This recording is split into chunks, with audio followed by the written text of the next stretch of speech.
And this segment is brought to you by DraftKings Sportsbook, America's top-rated sportsbooking app. Not only is it safe, but it is secure, and most importantly, Deke, it's reliable. Reliability. Always a great thing. You can never have too much reliability, man. And for all the first-time users out there, if you use the promo code Moats, you will receive up to $1,000 in deposit bonus money. I don't know about you. I like how that sounds. Do you like how that sounds? It really does. It sounds really nice. It sounds really nice to both of us. So we're experts here. Trust what we're saying. And by doing that, you should download the app, use the promo code, receive the deposit bonus, and get an opportunity to make a little money. All right, ladies and gentlemen, I cannot wait for this next guest, man. I'm so excited. Good friend, man. If you're a Steelers fan, you know this guy right here. 15-year NFL veteran with the Pittsburgh Steelers and the Detroit Lions. Second round pick in the 1998 NFL draft to the Detroit Lions, the 60th selection overall out of Eastern Michigan University, and current member of the Steelers media broadcasting team. Without further ado, ladies and gentlemen, the man, the myth, the legend, Charlie Batch. Hey, what's going on, man? I'm excited to finally be on the show, and I really have to give props to my agent, Miss Kayla. Man, my agent, Kay, she hooked this interview up, and I appreciate my agent working wonderful behind the scenes on getting this accomplished. I will make sure that your agent, my daughter, definitely hears that message, okay? but see, Batch, man, talk to me a little bit here. Obviously, the Steelers have been struggling on offense, man. But from your perspective, as a former quarterback, man, what has been the biggest issues with the Steelers offensively? Well, I think for me, it starts with just an identity. We don't really know what the identity of the football team is. Early on in the year, they started to run the ball. They had some success there early on, a couple 100-yard games, rushing. And then all of a sudden, it took a turn because they weren't able to run the football. They tried to use this short passing game. And fortunately for the Steelers, it worked at the beginning, but as defensive coordinators now saw that 4-game breakdown, they realized that, wait a minute, if we now get in front of these guys and take away that short catch, they're going to struggle. And that's what you're seeing right now. And that's exactly what happened over the last 3 games with this team losing as many as they did thus far. And now the hurry-up offense has been talked about a lot this year in terms of just how it operates. Is it drawn up in the sand, or is there a pre-selected menu? So just tell us the process of when you see Ben going to hurry-up offense, man. What all is going on right there? Yeah, when you're going hurry-up offense and no huddle, essentially, as you're kind of pressing the tempo a little bit. And a lot of that comes down during the course of the week. You have many meetings that are going on with the offensive coordinator, and you kind of get a sense on, number one, why he created a game plan in the manner that he did. And then from there, you're learning that thought process throughout the course of the week on what to attack by the defense. So when you do get in game situations and you're running that no huddle and that hurry up offense, you're essentially, yes, the quarterback is calling the plays, but you are essentially calling what the offensive coordinator put together in the game plan. So so a lot of people say, oh, well, the coordinator is not involved. Well, yes, he is. He was during the course of the week. It's just not at the point of the play being called at the line of scrimmage. So that goes hand in hand, and that's a lot of communication that happens throughout the course of the week. Got you. So essentially, like you said, then quarterback has his menu that they've already agreed upon prior to the game, and then from there, he can just decide while he's at the line of scrimmage which one he would like to go to. Correct? Yes, absolutely. And a lot of that depends on, if you know, based off those multiple formations that you're showing earlier in the game, now you can predict kind of based off a personnel group that you put in the game that the defense is now going to substitute in a manner that's a favorable position to you. So that if you know that you can have that happen on first down, that's where you immediately start pressing the line of scrimmage because you know you have a favorable matchup to your side. Now, just talk about, man, how difficult is that? I mean, obviously we played the video games, right? Where you go hurry up and it's simple. Oh yeah, I just check that route, this route, and that route. But man, what's going through your head as the quarterback there, man? Are you checking defenses? Obviously, you worry about protections. Like, what all is going through your mind? Well, you want to see what the substitution package is on the defensive side, because if you're coming in with nickel personnel, meaning 1 tight end, 3 receivers, and the defense stays with a base personnel, and you know that a linebacker is lined up on your slot, guess what? We're going to pass the ball because I know my slot should be able to beat that linebacker in that position. Yeah. Right. So now, or if the defense substitutes and they bring in a nickel guy that's going to cover your slot defender, you say, you want to what? our matchup now benefits us by running the football because we have the numbers inside the box. So you'll see a little bit more runs that way. So that's kind of what you're trying to jockey to see if you can kind of predict what happens. That's why you show multiple formations early in the game. And that's why that first 10 to 15 plays are critical, because of your substitute now it hopefully gives you some type of indication of how the defense is going to substitute when you bring those different personnel groups in. Now, is this true? The backup quarterback position is the best position in the NFL. Is that a myth or is that reality? Well, it's a little bit of both. And, because what happens is, the backup quarterback gets talked about a lot. But guess what? Once he enters the game, he gets exposed. Either he can play or he can't play. So you've had, I've seen quarterbacks over the years who've been a backup 5, 6, 7 years in some systems, and then all of a sudden they get thrown in the game. And then you're like, okay, this dude can't play. and then you never see that player again in the league. Yeah. But then when you do have a backup, yes, he gets in the game and has success, you have to prove that you had to go out there and win some ball games. And if you do, that allows you the longevity to be able to sustain in this league. And that's where a lot of people look at me and they say, well, Charlie, you were the backup. Well, people fail to forget that I did start my first 4 years in Detroit. Mm-hmm. So that game experience that happened and I was able to get under my belt helped fulfill me later on in my career when I had to now play when I was with the Steelers to go out there and win ball games and now lean on that experience that I've already had prior to getting into Pittsburgh. And you did win those ball games. Absolutely. Yep. That's why I see best, baby. Everybody knows this. No. But I think a lot of that just comes down to, and how coaches are in this league, Moats. You get to that point where, these young guys, coming out of the draft, they get excited about some of these things that they don't know about players. Mm-hmm. So they get more opportunities to be able to prove that they can play, and veterans sit around and wait. Once that rookie or so pans out, the coach will say, hey, big vet, we need you to now play and go in there and contribute. You're like, man, all right, cool. So that's just kind of the nature of it. But once you kind of understand the business side of football, when those decisions are made by coaches, you don't take them personally. You just go out there and perform, and hopefully you can perform at a high level. Absolutely. Now, we know earlier in this year, man, the Steelers started out hot, man. 11-0 was viewed as the best team in the league. But recently, they've been on a little bit of a losing streak here, man, dropping these past 3 games. At this particular stage, do you still view the Steelers as Super Bowl contenders?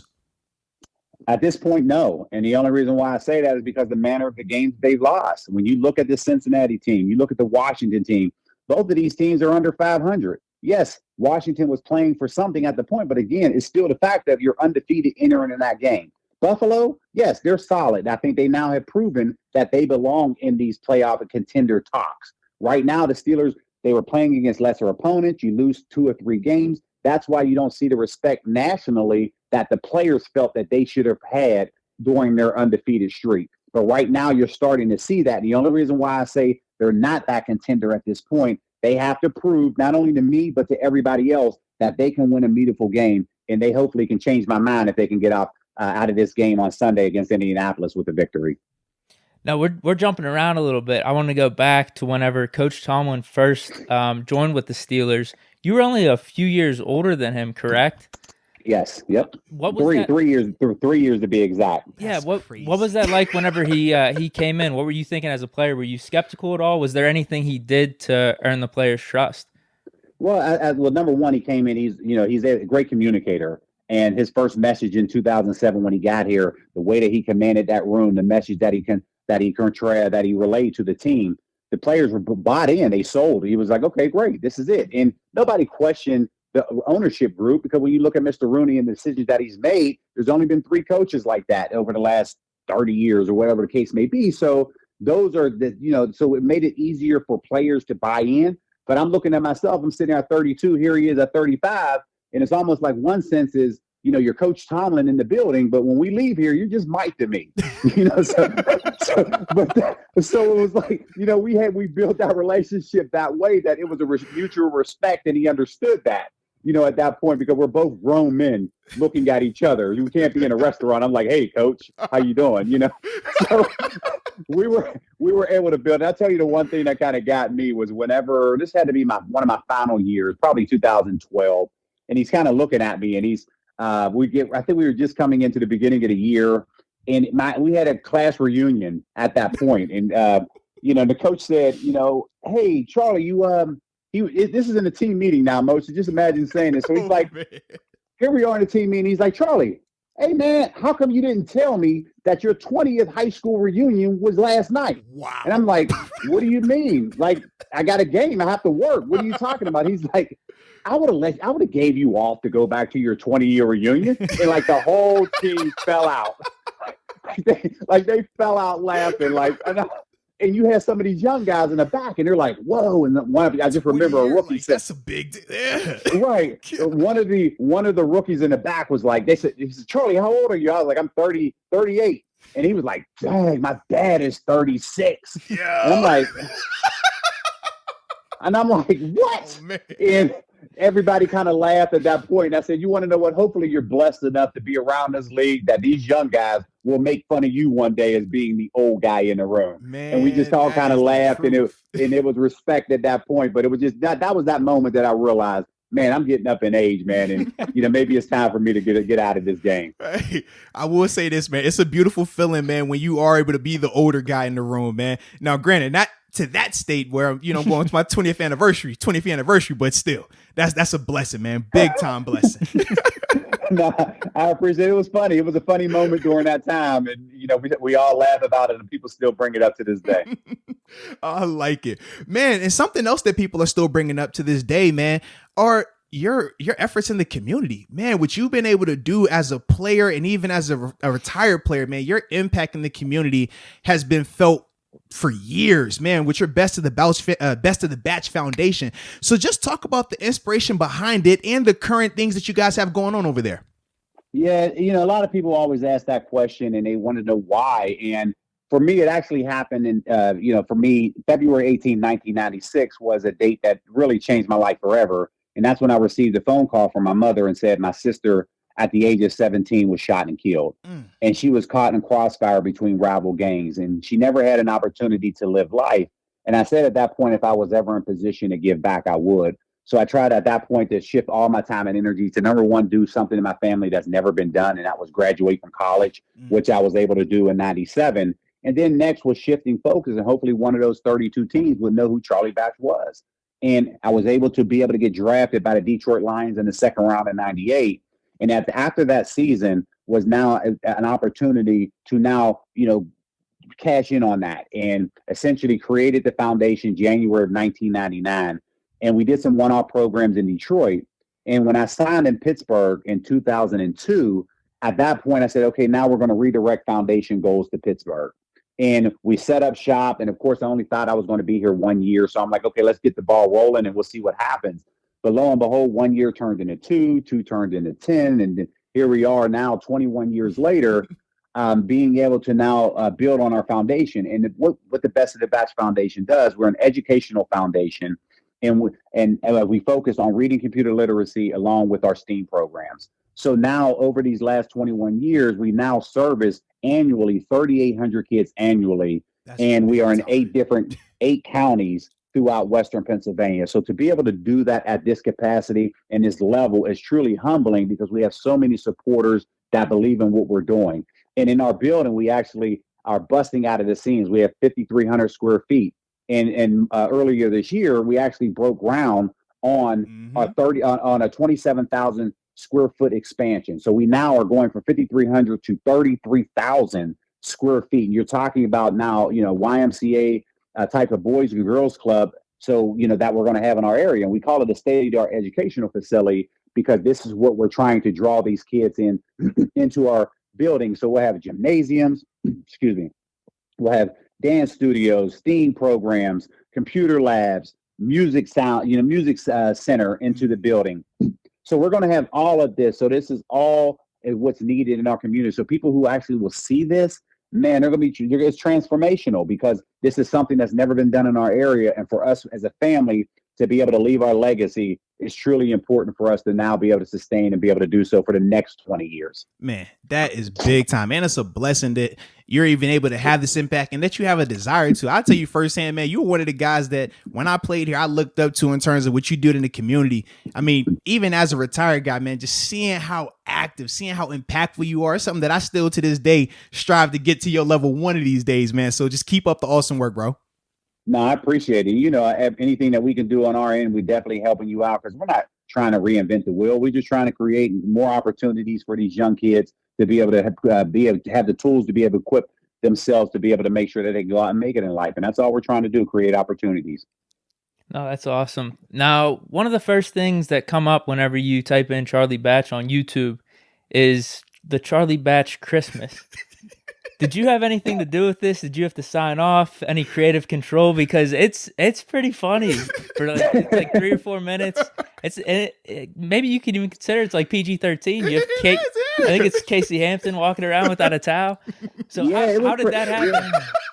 It was crazy because like in 2012, in 2011, 2012, we had some characters on our team, and everybody, they know the Beard, and of course, the Troy Polamalu's, but people forget about, the likes of Casey Hampton and how he was like that guy in the locker room. Like when he set up shop, and everybody stood around the circle trying to listen to stories that he told because he was that funny. And, we had a bunch of characters. And at that point, there was Vinstonium that was creating these different kind of cartoon characters and images and what you're seeing in animation space. So at that time, they actually created a Charlie Batch Christmas and, who was the Scrooge and, making sure that everybody was kind of being a part of it. So you saw James Harrison and Casey Hampton, Brett Kiesel, all of these guys are in the video. And it actually took off. It took a mind of its own. And every year I get a chance to post that on Christmas because it's just a reminder of how great it was, especially the genuine relationship that you build as teammates and becomes friends after. So we all sit back and laugh because there is a story behind the story that's actually being told that only we can talk about. I like Wait, that. so was that your idea then? No, it wasn't my idea. No, actually, when I saw it, somebody sent it to me on YouTube. And I was like, oh, this is pretty cool. And to look at that, and then here we are, 8-9 years later talking about that particular show. So it's like funny between that on Charlie Batch Christmas and then there's a Charlie Batch Thanksgiving. That's just a picture, but it's no animation. So every year I get to post those two, and it's just a reminder of how funny it was. I mean, well, we already know you are a social media sensation. You're a star. Some people even confuse you with a very famous singer, but we know you're the man. just know that we know. Man, a lot of people, and I know where you're going with this, Moats, too. So a lot of people, and it was funny because a lot of people over the years, they would think they would compare me to John Legend. They would say we look alike, and I'm like, it's nothing to compare because John Legend's a man, he's a star of his own. Right. But people would always compare and say, man, y'all look alike. And it was funny because around late 2000s, he actually came to training camp up in Latrobe because he was doing a show in Pittsburgh. Mm-hmm. So he came up and we took a picture, and people were like, man, I think that y'all really look alike. And I'm like, I don't think we do. And that, at that point, over the years, people still continue to talk about that. So when I saw him in Miami one time, I said, we need an updated picture because people still saying that we look alike. And lo and behold, a couple of years later, this February of this year, people who follow me, they know that I love when it snows because I get a chance to use my snowblower. Wait a minute. Not just love. No.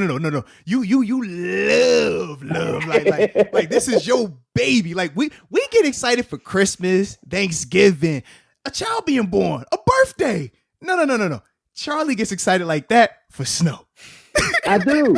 And a few years ago, I had a snowblower and I don't get to use it. And every time, this snowblower is beautiful. And trust me, my neighbors, when we got the 14 inches just a week ago, I did 5 neighbors of mine and they had no idea that I was doing it.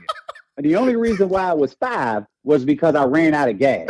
So I could have kept going. So this snowblower has heated handlebars. So I love it when I'm out there. So my point of the story is, whenever in February of this year, it was snowing, and I'm like, wow, I get a chance to use my snowblower. Like, I'm loving it. It was only a 5-second video. Well, people who saw it started tagging John Legend. So at this point, John Legend's like looking at it, and he what is it, the quote tweet that they use? Quote tweet, yeah. Quote tweet. He was like, wow, screaming through my messages, and I thought this was me. And now it really took a mind of its own. So that tweet was the first time in my career that I had a tweet that went viral. It was viewed like over 6 million times with this tweet. My Twitter follower went up tremendously, because people were looking at like, wow, we have an image, we're looking at John Legend, and it's his brother, maybe, those type of things. But it was just fun. But that's kind of the story. That was the backstory on how John Legend even became involved, but really didn't even realize that, he was a fan and all of those type of things. So it was a really cool moment at that point. Man, that is an awesome story, baby. Awesome. Now, transitioning back to football here.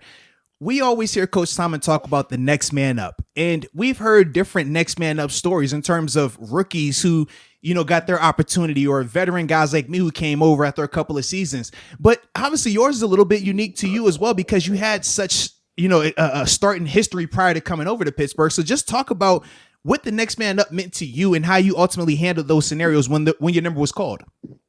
Yeah, for me, it was, being in Pittsburgh and playing here, being from Pittsburgh is one thing. But, when you play here, you know how passionate Steeler fans are. All my family, is here. So it's a big deal.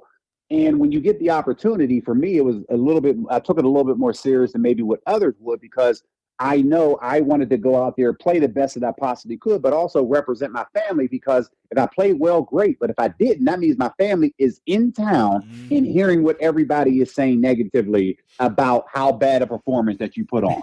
So I never wanted that to be the narrative. But also knowing, stepping in for Ben Roethlisberger, I knew going in, if we won the game, it was because we ran the ball and played great defense. That was going to be the narrative. That was going to be the headline for the next day.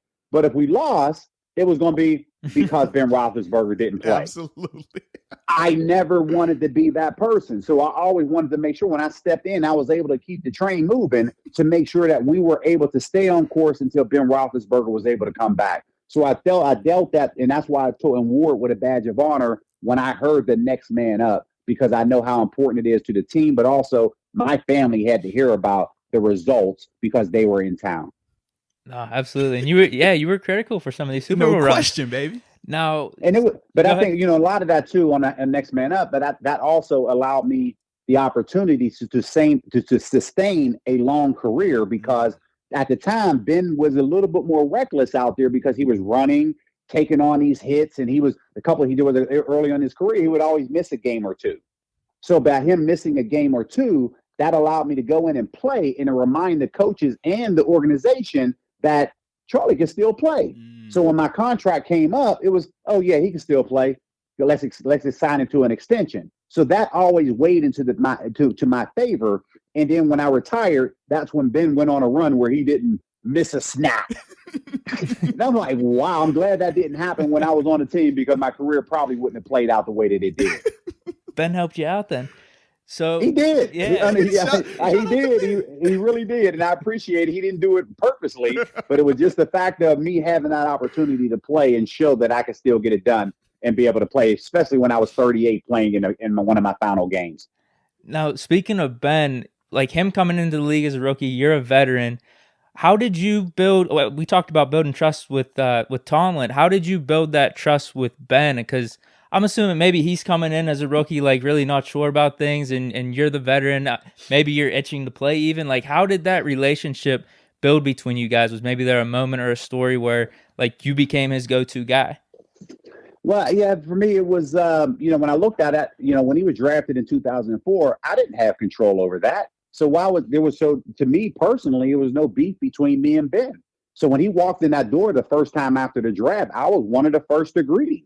So, hey, what's going on? Boom, boom. So he knew about me. He knew about me because of our Mid-American Conference connections. I played at Eastern Michigan. He played at Miami of Ohio. So we know how hard it was just to work to number one and then just to get to the National Football League. So when I was coming out of the 1997, entering into the 1998 draft, there weren't MAC quarterbacks in the league. So I basically was that trendsetter to now go out and perform well, to now you started to see the run of MAC quarterbacks, talking about, the Dante Culpeppers, Byron Leftwich's, Chad Pennington's, ultimately, these Ben Roethlisberger leading up over the years. But I had to be that guy first to say, this guy from the MAC can actually play. And that opened up the door for other quarterbacks to be able to get the opportunity. So we bonded right away in 2004. And at that point, as every year kind of went by, I'm trying to help him out because I had some veteran status experience behind me, but I'm trying to help him out to become the best person he could possibly be. So we had to build that rapport in the meeting rooms. And then ultimately, when we got in the game situations, that he trusted what I was saying that was benefiting him and the team, and understanding that I was not trying to undercut him or undermine him in any way. And that was something that we set forth, 17 years ago. And we still have that rapport to this day. And I still talk to him, even though that I'm out the league, I still talk to him to this day. And we basically essentially are brothers because of that situation. But quite frankly, over the course of the 9 of 11 years that I played with the Steelers, I sat next to Ben Roethlisberger pretty much every single day. So we had that relationship and that rapport, and that's just something that we continue to this day. Big time right there. That's man. awesome. Yeah. I like it. And shout out to you too, man, because a lot of veterans, they won't take that approach, baby. So big time respect for that. Yeah, you had to build, you had to build it because you know how agents are. Hey, don't trust the veterans. Right. These guys start to kind of tell you some things that don't benefit you. And once we got past that, and he was like, wait a minute, you should have saw there were times in the course of the game that Ben would be talking and he'd run no huddle and he'd look over and be like, was I in the right play? I'm like, no, keep the hot on because the hot is better in this situation versus trying to get to the right play and throw it down the field. And he looked, it worked, 8 yards, picked up. He's like, wow, this dude really telling me. I didn't take credit for that, but it was a nonverbal communication as Ben is in the middle of the field. He's talking to me on the sideline. Wow. And that, no, this is what we're doing. And we built it. And the Rooney family, they saw that, even got to the point where opposing coaches were telling the referees, please keep number 16 off the field because they knew I was talking to Ben and putting him in and helping him put him into the best play possible. So it was just funny because the referee said, Charlie, we need you to step back. I'm like, I'm not doing nothing.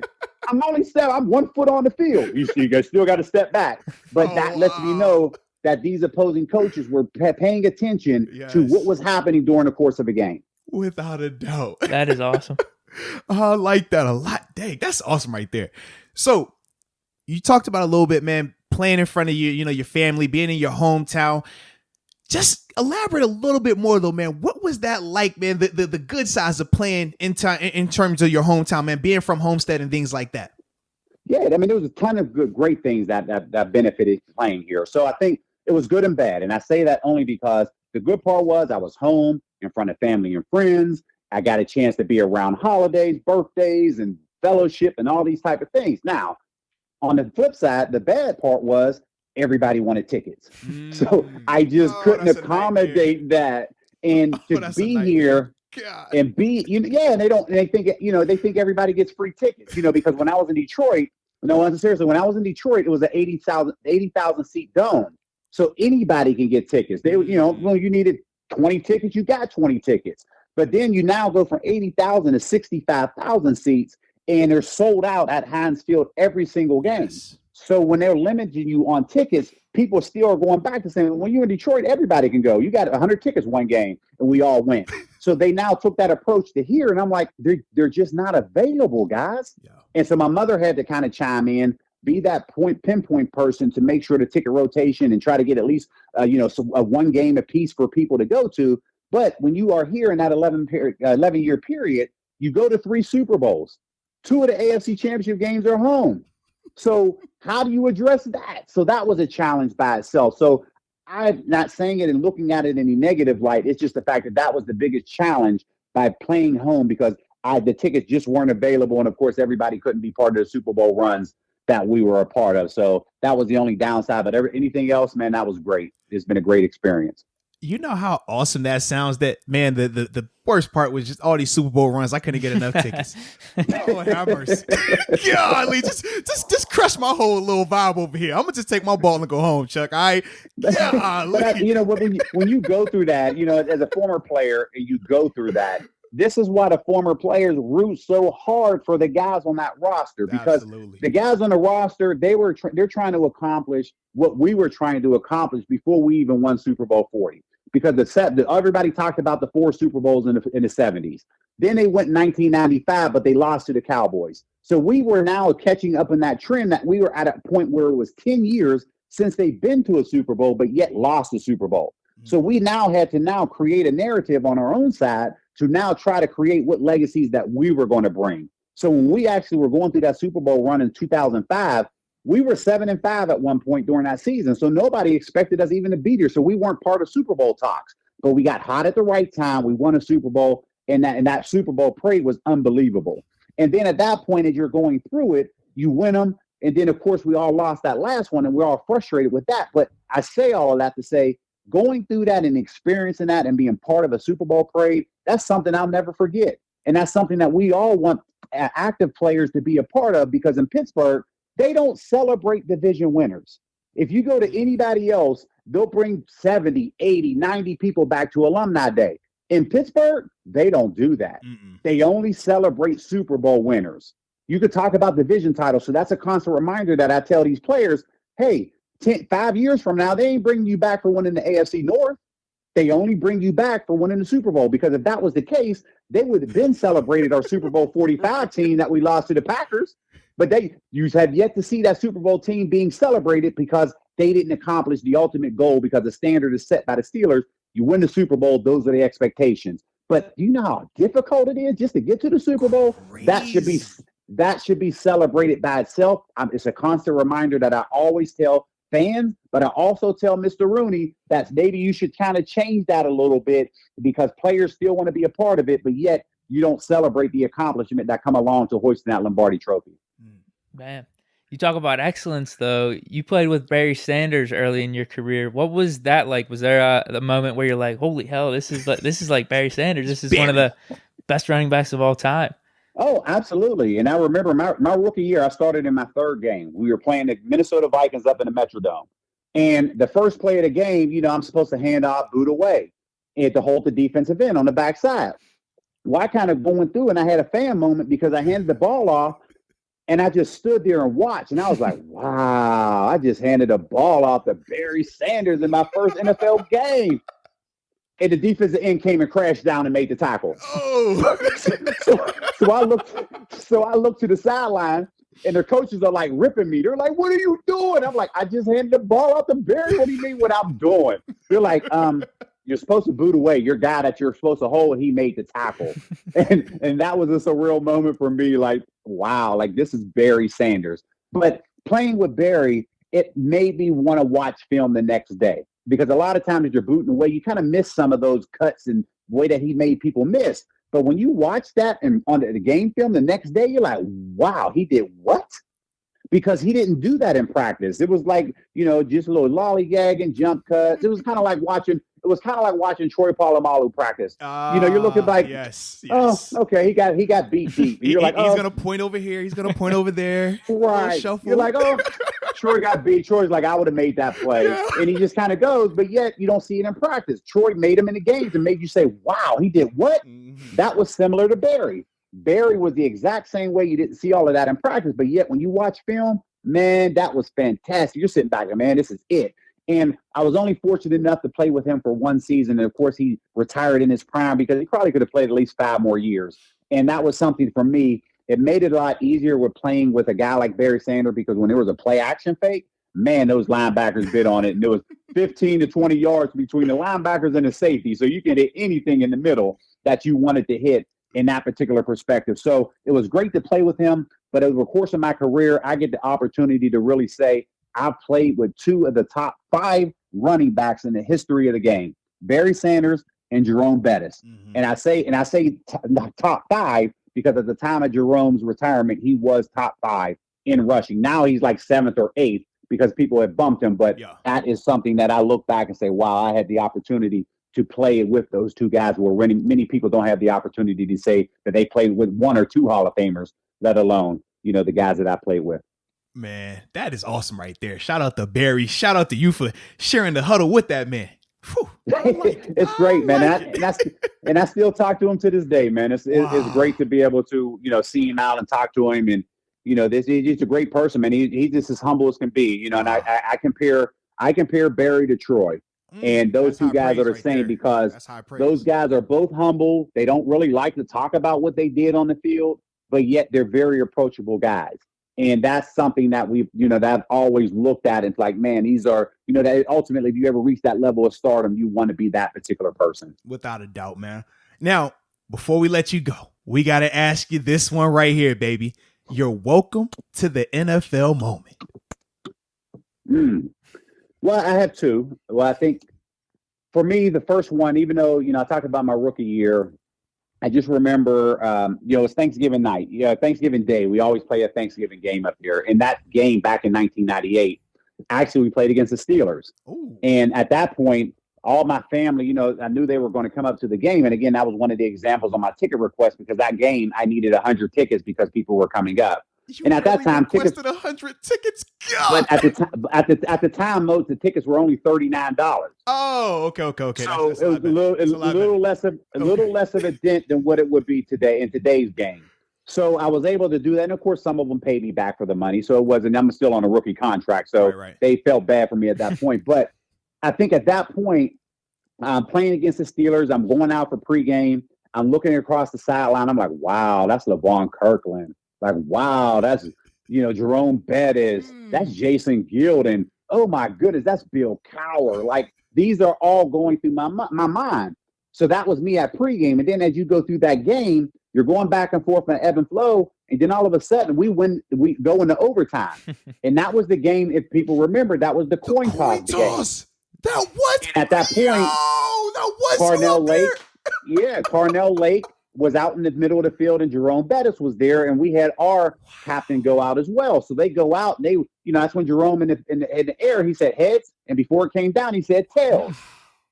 It landed on tails. The referee heard heads, and at that point, he said, "No." Now they're arguing. Did you say heads? Did you say tails? And they're arguing. They give us the ball. They're still arguing. In 3 plays, we go down, we kick a field goal, we win the game, and they're still arguing. Wow. So that moment right there, and even when Carnell Lake was on the coaching staff at that time that I was still playing, I said, at this point, that was a part of history, because that game was the last game that you actually can call the coin flip in the air. Mm-hmm.